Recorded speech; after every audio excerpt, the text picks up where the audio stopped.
Hello, dear beloveds. It is such a pleasure to be here with you again. Yes, again. It does seem like there's a little bit of a frenzy of lives going on for me right now. And that is for very good reason. And of course, I am so excited about letting everybody know about the Initiate program. The enrollments close on Thursday. So, yes, I am talking about all of the most amazing, incredible content that is part of this Initiate program. And pretty much, the best marketing advice I ever was given, and if you're a spiritual entrepreneur and you want to know really how to sell what you do, give away your best content for free. And not only do I get the wonderful benefit of getting to tell you about the Initiate program and how life-changing it is, I get to talk to you about the stuff that matters to me most. And I'm doing a double live at the moment. I am pushing all of my technical boundaries out as far as I possibly can. So we're broadcasting simultaneously to the Institute page as well as to the I'm Spiritually Fierce group. So you may be watching me in either one of those places. And I hope if you are looking at your Facebook right now that is not doing your head in. It was a big bodacious experiment. It seems to be working so far. So let's see how we go.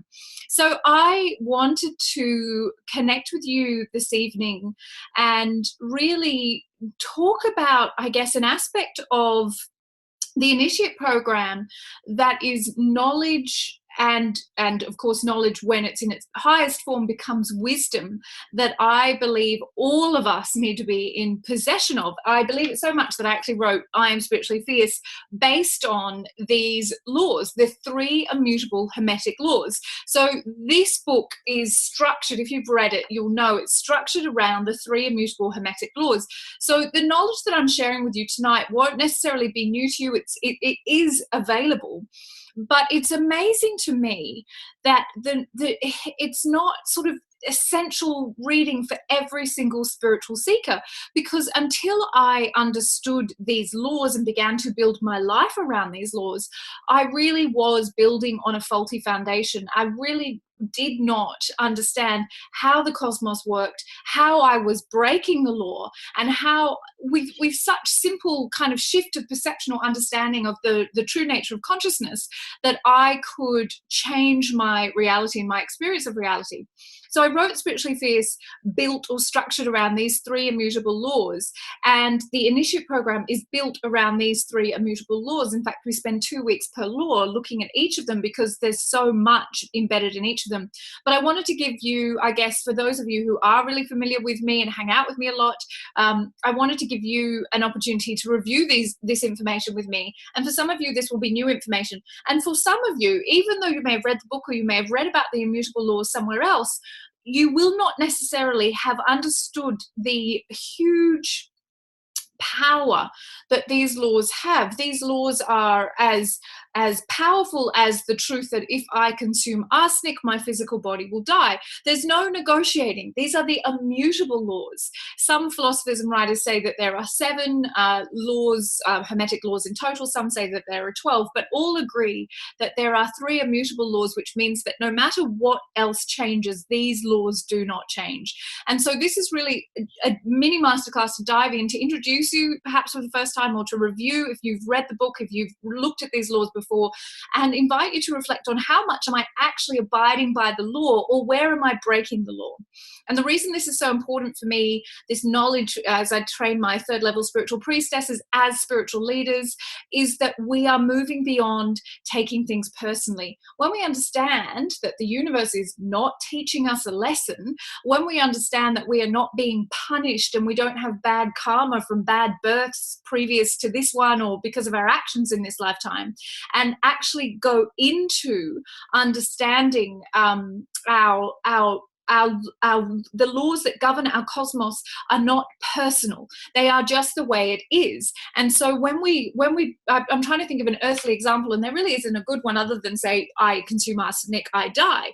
We cannot break these laws and expect our reality to be working for us. It's so important for me that all spiritual seekers are equipped with this knowledge, because there is so much done. There's so much bullshit in the name of spirituality that goes goes on that is like, well, you know, the universe is teaching you something, you're being tested, you've got to, you know, God's seeing if you really want this thing, isn't he? Yeah, God's just checking in and pushing you a little bit further just to make sure. It's all rubbish. It's all absolute bullshit. There is no God on a throne keeping a scorecard. There is actually not even karma, not in the way we think of it. There is no tally, you know, of kind of pluses and minuses against our name. There is no one holding power over us. We are the power. So should we do this? Should we dive into the laws and review this essential spiritual information it's almost like I want to not even refer to as spiritual information, because I don't want anyone to exclude themselves from having this information. And the reason that I'm also so excited is because every man and his dog, and every woman as well, is, you know, jumping on the law bandwagon, and it's like the law of this and the law of that. And in fact, all laws originate from these three immutable laws, including the law of attraction. So if you don't understand these three immutable laws, all these other made-up laws that people invest in and get excited about and you know, try to sell you books about, are really just going to be pie in the sky. You won't necessarily understand the foundation. So I'll just quickly give you the history of these laws. So this is ancient occult wisdom that began in the time of Thoth or Hermes, the Rome or Athenian god, who passed this down to his devotees, and that was taken in by initiates, and it was verbally shared from generation to generation. It was never written down. That was until the beginning of the 20th century, when a book was published anonymously. And that was called the Kybalion. And the Kybalion was the first time that this ancient occult wisdom was passed down through written word and could go to a wider audience. What I know from what I've read, and it really depends how far the rabbit hole you want to go with this one, how far down the rabbit hole, is that around that time, there was a collective kind of decision from the Brotherhood of Light, or the Guardians, non-incarnate masters like Jesus and Mother Mary and the other great avatars, who made a decision that it was timely in humanity's evolution to be entrusted with this wisdom that had been previously carried through, you know, language, and it's connected to all of the other kind of the brotherhoods and the mystery schools and the Rosicrucians and the, you know, those who had kept the secrets of the Divine Mother, you know, through symbol, and they were handed down through, you know, usually from man to man, generation to generation. And it wasn't until the early 20th century where this information was written down for the first time, and that's what we have access to. The Kybalion is a dense text to read, but not long, so you can jump into it. Just having my weird lemon water. Not sure if Eileen's there. I love that question. What's in your water, Ricky? It's a giant slab of lemon. Why cut it up when you can just put half a lemon in your water? Anyway, I digress. So this information became available in the early 20th century. But as I say, even to this day, it is not common knowledge amongst spiritual seekers. And we do talk in this bullshit language. Excuse me if you've got children present with you. We do talk in this kind of language of, oh, I'm being tested. The universe wants to see if I really want that thing, or if I really love that person, or if I'm really, you know, all of this trying to think of another word, all of this rubbish kind of way of what we're doing is shirking our responsibility. We're pushing away responsibility for our life. We're making someone else responsible. And so what I want to do now is explain how it's simply not possible. It's simply not possible that there is a God or a universe that is testing you, because that is not in accordance with the law. Eileen's here. Yay. I'm pleasing Eileen. I didn't put the sticker on it today, so it's good. Okay, so let's jump into it. As always, I always feel like we should just go into some devotional practice before we go into meeting these laws. And I would love for you to really invite, just by placing your hands over your heart just right now, to receive this knowledge as wisdom. And by that, I mean that these words will not just reside in your reasoning conscious mind and make you wiser, make you smarter, but they will be embodied so that you become wiser. Because every time we hear this kind of information, we actually increase our vibration. We actually rewrite our subconscious program. We become less fearful, even if the shift is subtle.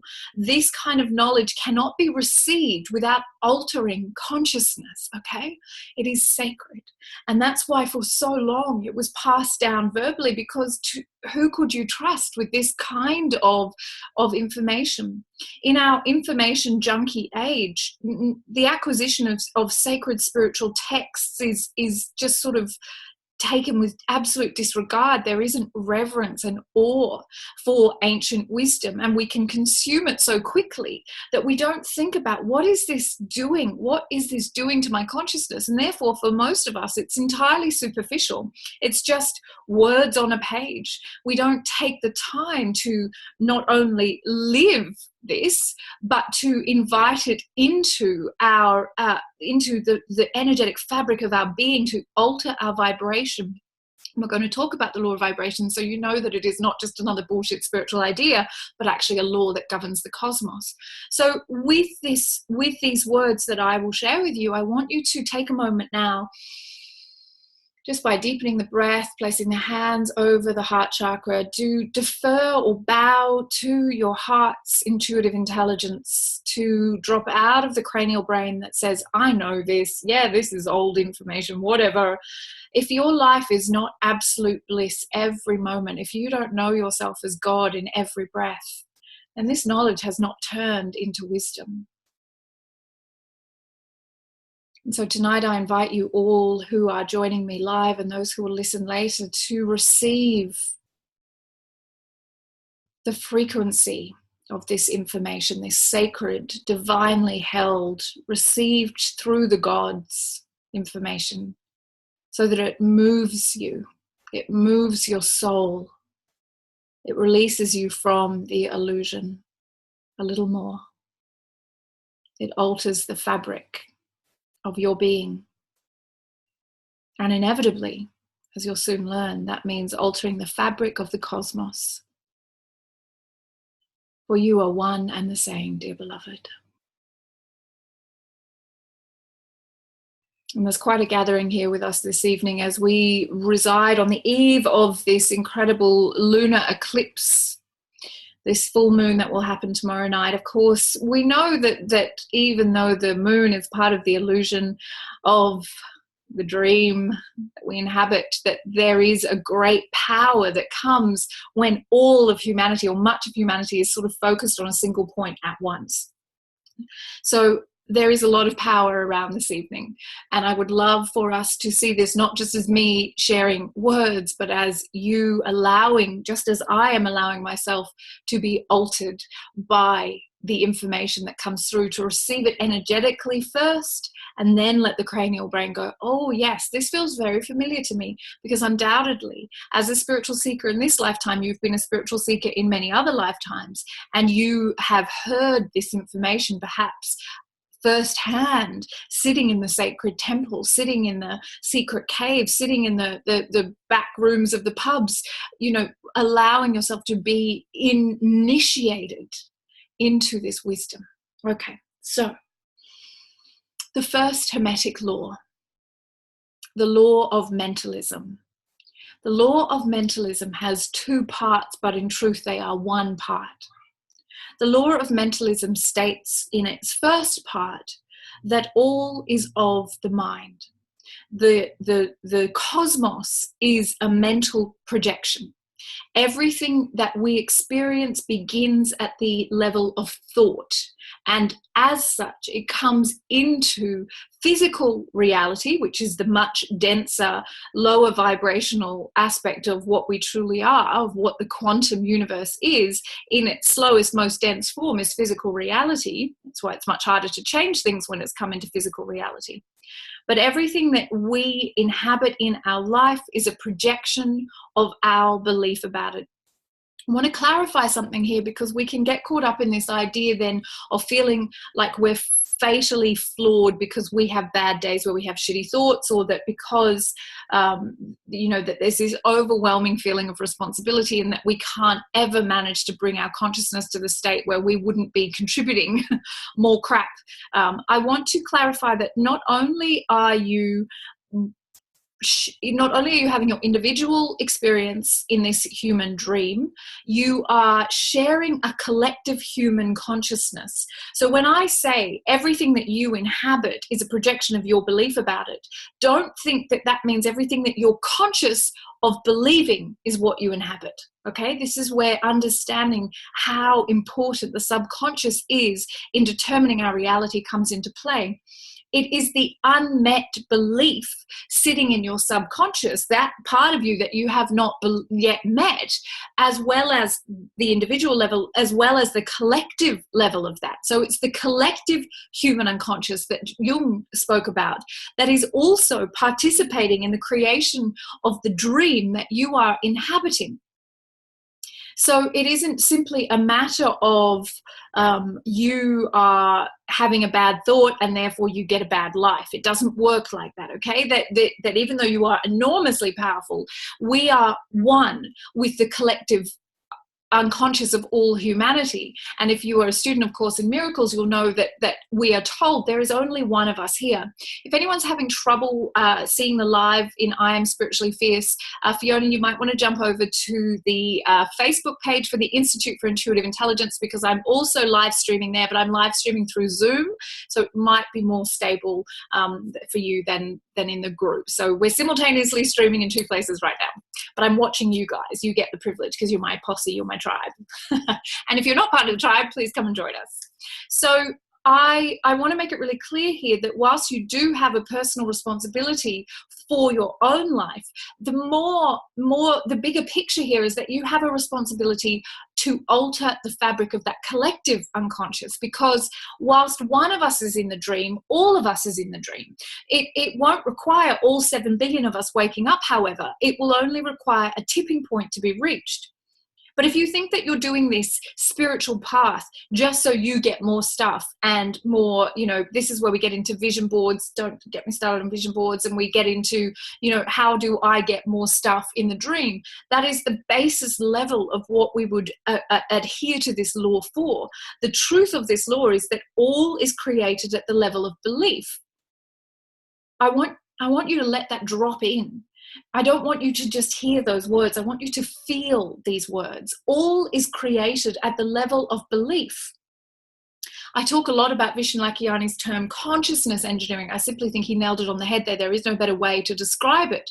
How much of your day do you spend engineering or building your reality at the level of pure consciousness, the level of pure potential, versus how much of your day do you spend reacting to the things that are ricocheting through your physical reality because they got started as a thought a long, long time ago and therefore have gained momentum. So you are constantly reacting rather than constructing or building your reality, because it takes time to see the effects in physical 3D reality. We might do this for a week or a weekend or even a month or whatever, and then go, nothing's changed. I don't have 400,000 clients. I'm not driving a Lamborghini, and I'm not living in the south of France. So obviously this is all broken.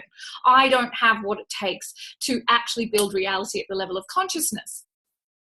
How many decades have you spent unconsciously building your reality? And yet you would give up on this in a heartbeat? It's not even difficult. You don't even have to get up at 5 o'clock in the morning to do it, although I recommend it because it's really a great time of day to go and meet the sacred aspect of the unknown within you. But really, it's not hard. I'm not asking you to cut off your arm or give away one of your children or, donate all of your life savings.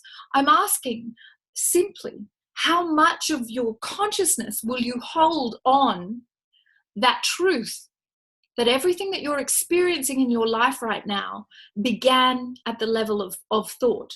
Excuse me. Someone was commenting, I think it might have been one of Lisa Smith's friends, that I talk too fast. So perhaps my voice is giving me an opportunity to slow down a little bit here. I've also been talking a lot. I don't know if you've noticed, but I'm in launch mode for the Initiate program. And because I love this program so much, I'm showing up for it. It's my baby. I love it, and I'm showing up for it. The great benefit to you, of course, is that regardless of whether you've done the program or whether you decide to do the program, you're getting all of this information. And of course, that is my commitment to you. This knowledge must be possessed by every single one of us if we want to take our human experience for all of us to the next level. What I want to talk about now is the other half of that law of mentalism. So the first part is all is of the mind. Everything that we're inhabiting is a projection of our consciousness. It cannot be any other way. If you want to change your reality, spend as much time as you can in active meditation, spending time building that reality, and don't give up after 5 minutes or 5 hours, 5 days, 5 weeks, 5 months, not even 5 years, because remember, what you're doing is in the subtle realms, and you cannot expect to see the effects in the physical realm. Or you can expect it, but at this level of consciousness that we're working, we can only receive the miracle at the level that we're ready to receive it. So if everything in your life suddenly changed miraculously, suddenly, it may be too much. A Course in Miracles tells us that this may have the opposite effect, where it sends you into a spiral of fear because you cannot accept the miracle in that instant transformation of fear to love. So we usually experience what I call the incremental miracle, where little by little our consciousness is raised to such a level that it chips away at the fear, the baser belief in the physical plane. I ask only with this aspect of the law of mentalism that you invite tonight, if you have not yet done so, to feel the truth of what I am saying, that your waking life is a projection of belief, and that our work on this path of service is not just to make the dream better for ourselves, but that every time we meet and release our fear, we are altering the fabric of the collective unconscious. It simply cannot be any other way. And I want you to understand that's why when you go and use the laws, whatever law, the law of attraction or the law of whatever, to get stuff for you based on a fear of not having stuff, you're breaking the law. It's simply not going to work. These are divine laws. These are the laws of the cosmos. You can't manipulate them into making your little piece of the dream really beautiful whilst the person next to you is dying. It's simply not possible. And here's why. All is one. The other more magnificent aspect of the law of mentalism, all is of the one mind. Everything is of the mind. Everything is, in other words, pure consciousness, not physical matter. Everything is pure consciousness. It is vibration. We will get to the law of vibration shortly. Everything is pure consciousness. Some of it is masquerading as physical matter, but it isn't true. That isn't its true nature. Its true nature is mental, of the mind. And what that means is all is of the one mind. And whose one mind are we all of? Is it my mind? Is it your mind? No. All is of the one God mind. If God is not a word you use, then think of it in terms of the infinite or source or spirit, whatever term you would like to use. All is of God consciousness.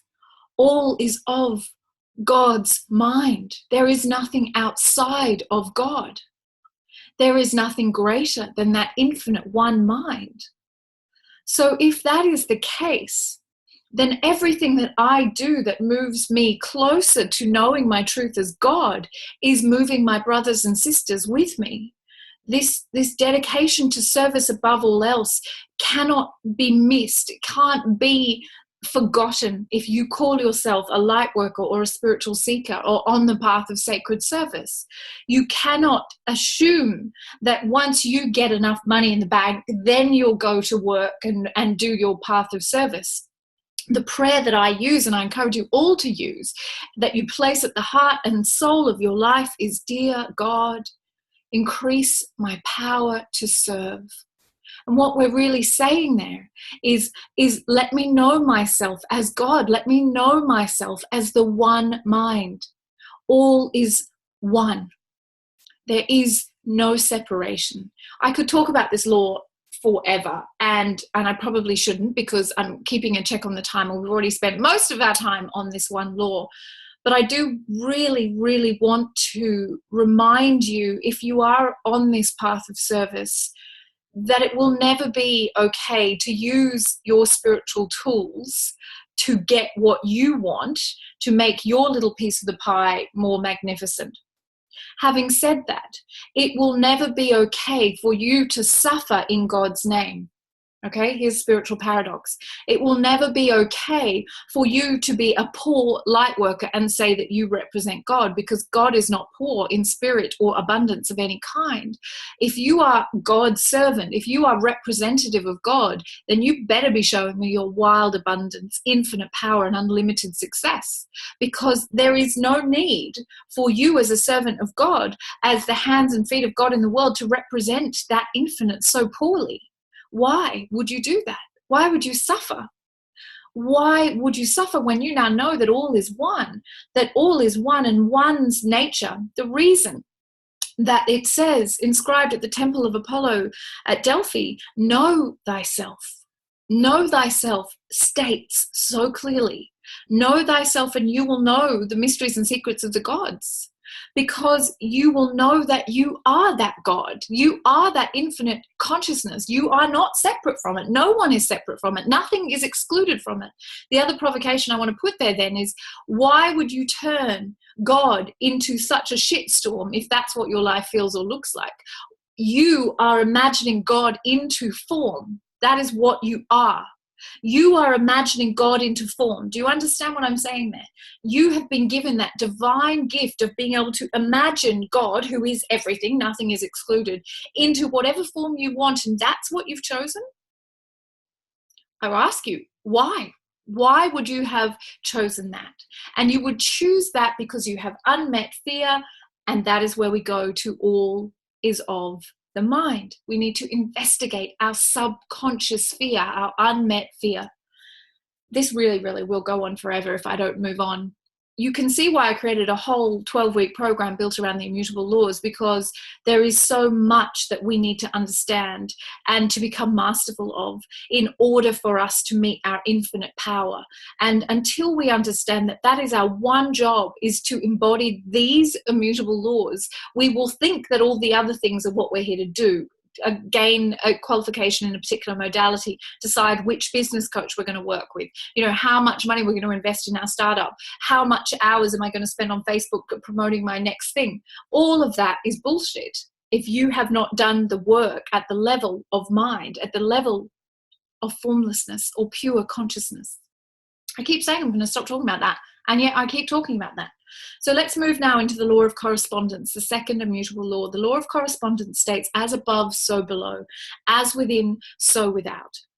This law is so simple to understand when we think about everything that we are doing, feeling, seeing, knowing, tasting, touching, experiencing, permitting into our reality is direct instruction to God or to the infinite or to the cosmos, okay?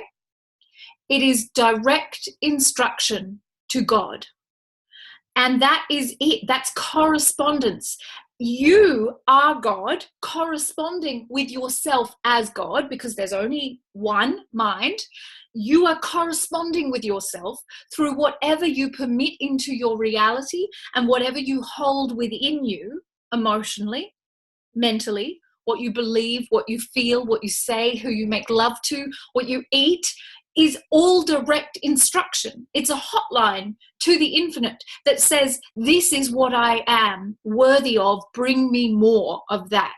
So if you think about the law of correspondence as in, you are corresponding with yourself, because there's only one of us here, there's only the one mind. So going back to the first law, and you are inviting whatever you are holding your consciousness upon. That is the law of correspondence, as within, so without. We know that what this means, that at the level of spirit, at the level of energy, at the level of of matter, all is one. It's all corresponding with itself. It must behave in accordance with our instruction of it. This is spiritual paradox. We are divinely fated and we have absolute free will. We are not told what we can or cannot create. We're given free reign. But we are no less divine regardless of our creation, okay? So that I really need you to hear as well. Regardless of what you have created out of this life, this dream life, you are no less divine. And I want you to understand that truth, that you are guiltless. Now we're going a little bit into A Course in Miracles here, but the guiltlessness is that nothing that you create at the level of the dream is real. Therefore, you cannot be less of God as a result of your actions in the world. That doesn't mean that you do not have to take responsibility for your actions. It simply means that you course correct. You go back to the moment where you transgressed. You make things right, having surrendered your ego need to be right. You surrender and you stop defending and you start corresponding with yourself as God. So think of correspondence as picking up the telephone and saying, I'd like to order 3 large pizzas, please.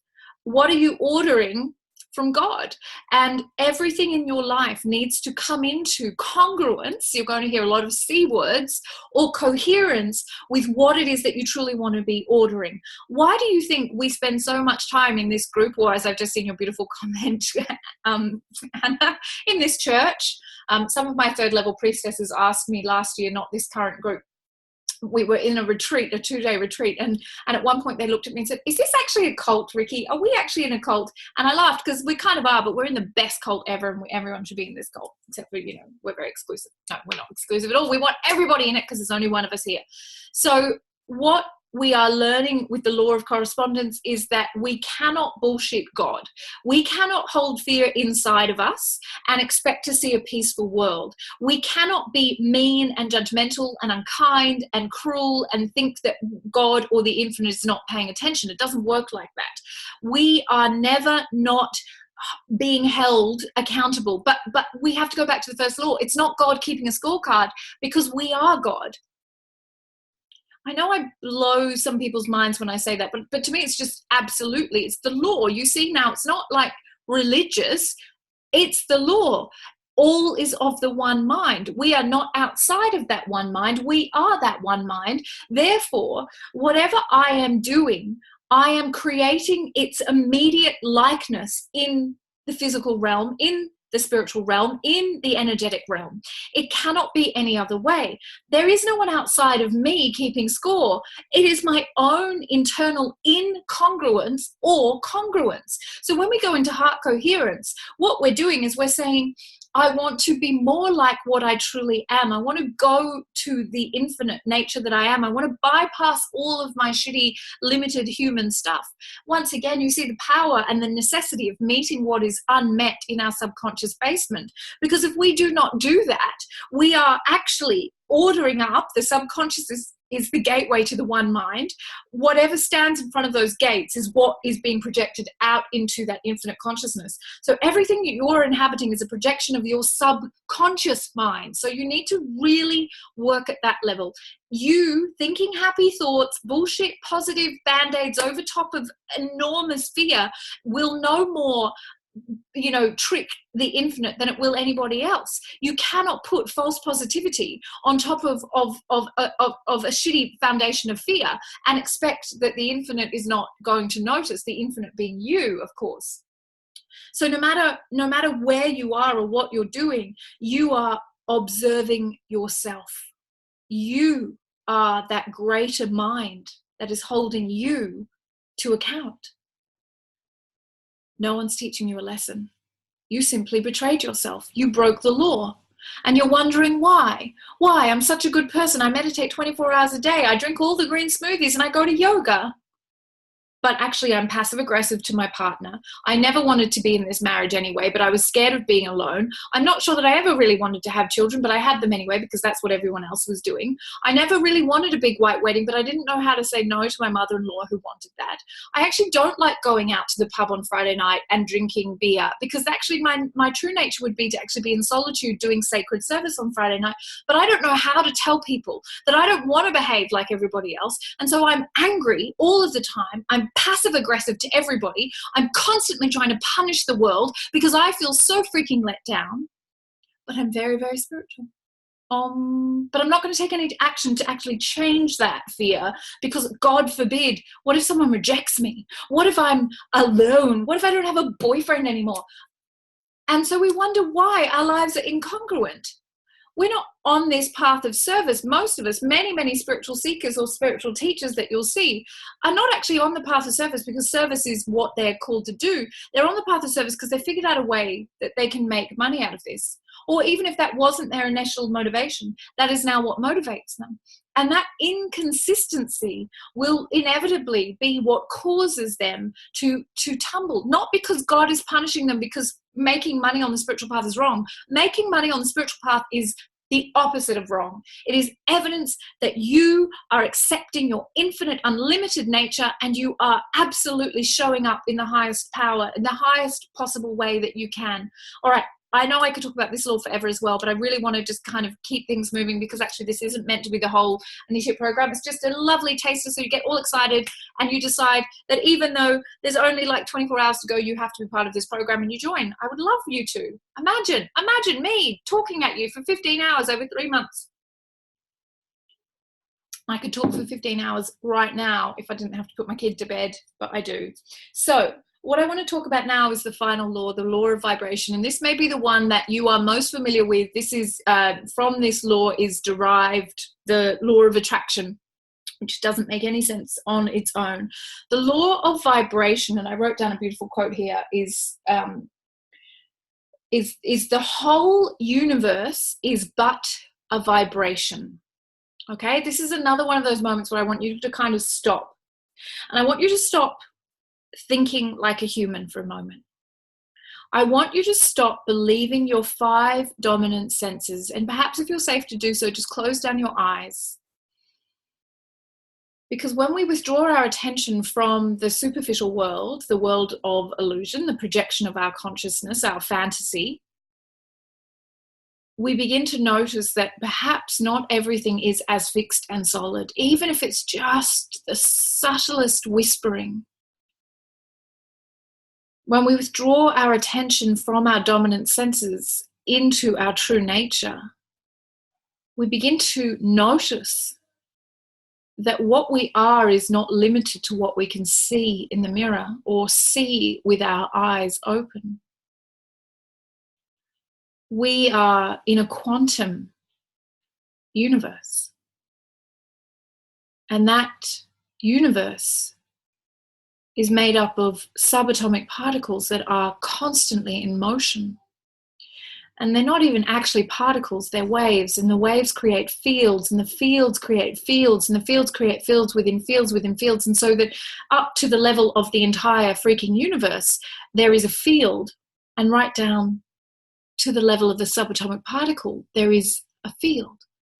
And so what we actually are is vibration in motion. And this is the least interesting, most dense part of what we identify as us, as an individuated human.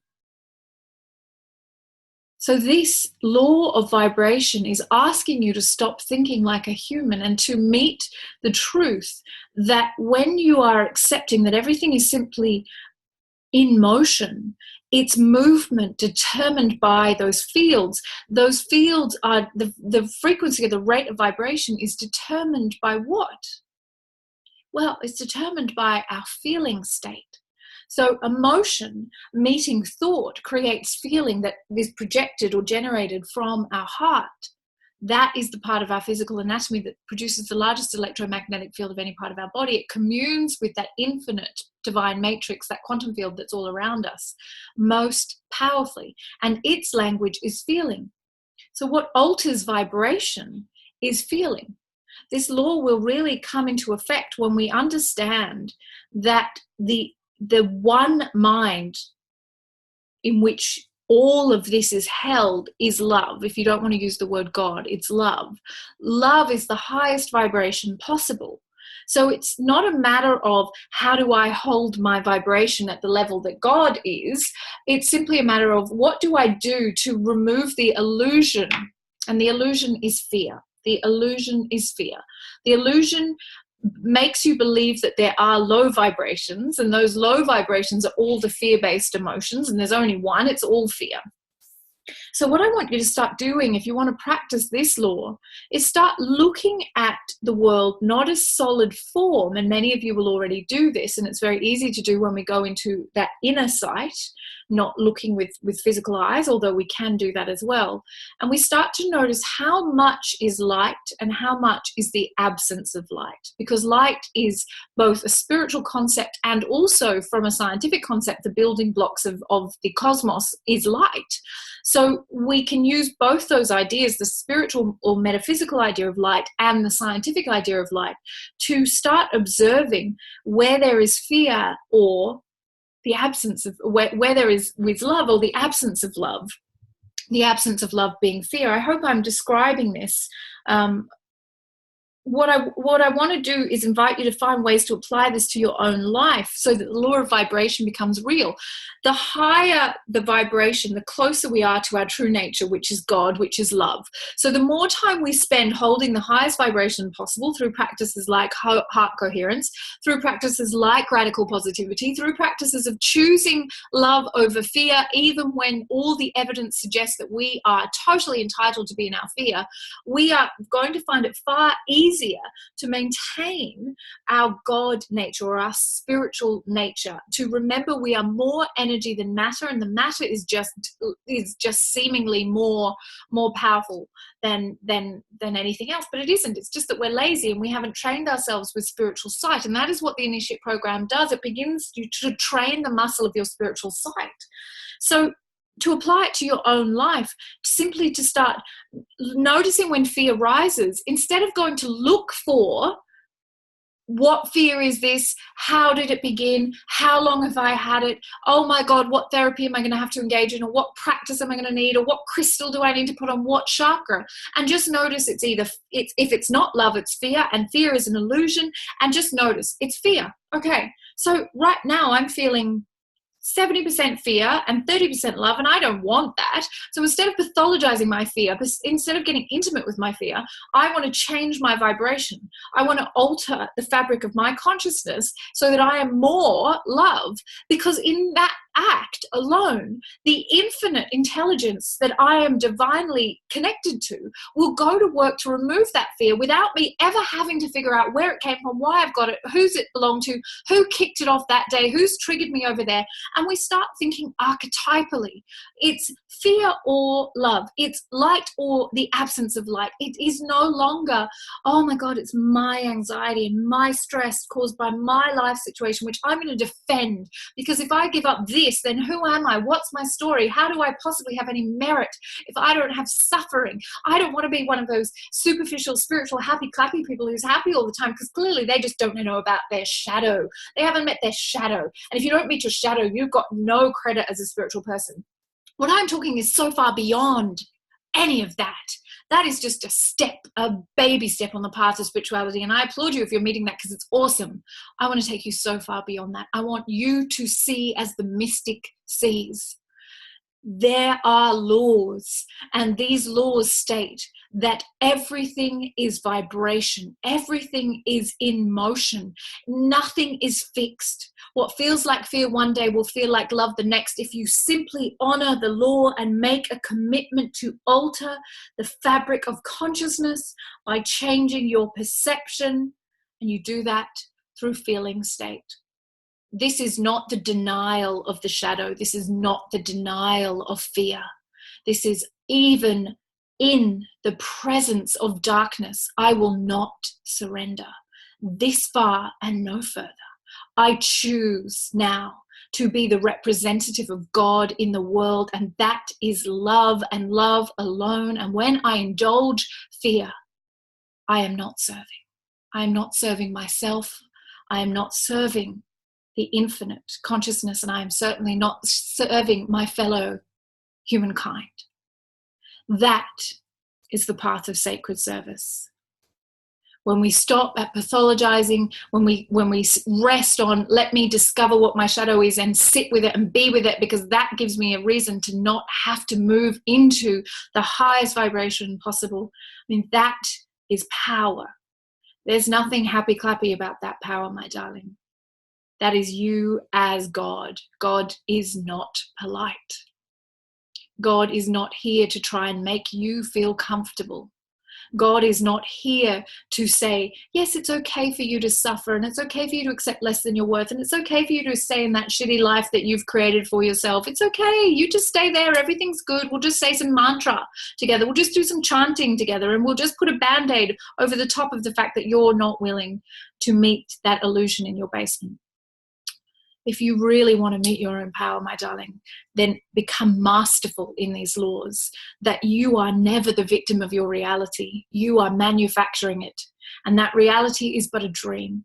And until you're willing to surrender that dream, and until you're willing to let go of the individuated identity, that desperate need that the ego has to have a separate personality that means that you have, as I said in my masterclass on the idea of what's my purpose, something so special and magnificent that no one else has, that is just maniacal, ego-centric thinking. We are not here to become better at separating ourselves. We are here to overcome that belief. We are here to overcome the belief that anything is separate from us. And when we are devoted students of these laws, it suddenly all makes sense. I have not been betrayed by the universe or anyone else. I have not been forgotten. I have not been let down. I've simply broken the law. And we must learn how to live in accordance with these laws if we want to live the dream of heaven on earth right now. It is entirely possible. As above, so below is our birthright. Okay. I just want to honor each and every one of you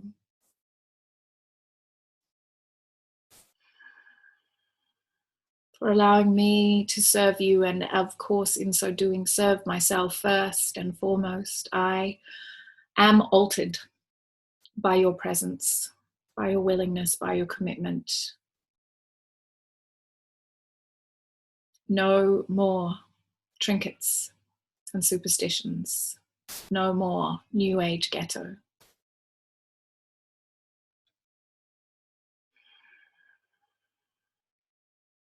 This is us meeting ourselves as infinite power.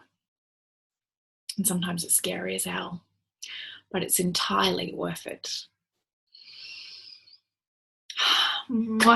Have a beautiful evening. I am so, so humbled to be your servant. And yeah, let's hang out together again soon. Bye.